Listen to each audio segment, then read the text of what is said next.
AP విపక్ష కూటమిలో సీట్ల పంచాయతీ ఇంకా కొలిక్కి రాలేదు. రాష్ట్రంలో బీజేపీ పోటీ చేసే స్థానాలపై క్లారిటీ రావాల్సి ఉంది. పొత్తులో భాగంగా 6 ఎంపీ 10 అసెంబ్లీ సీట్లలో బీజేపీ పోటీ చేస్తోంది. అయితే 6 ఎంపీ 10 అసెంబ్లీ సీట్లలో ఎవరు ఎక్కడ పోటీ అనే దానిపై కసరత్తు జరుగుతోంది.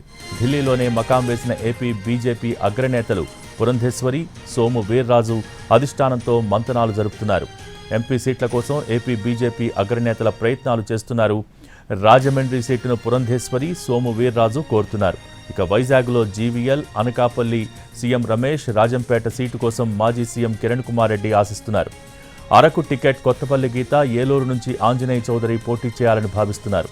తిరుపతి సీటు కోసం మాజీ ఐఏఎస్ రత్నప్రభ ప్రయత్నాలు చేస్తుండగా మాధవ్ విజయనగరం సీటు కేటాయించాలని అంటున్నారు. ఇక మరోవైపు బీజేపీ సీట్లపై క్లారిటీ రాకపోవడంతో టీడీపీ, జనసేన జాబితాల విడుదలలో జాప్యమవుతోంది.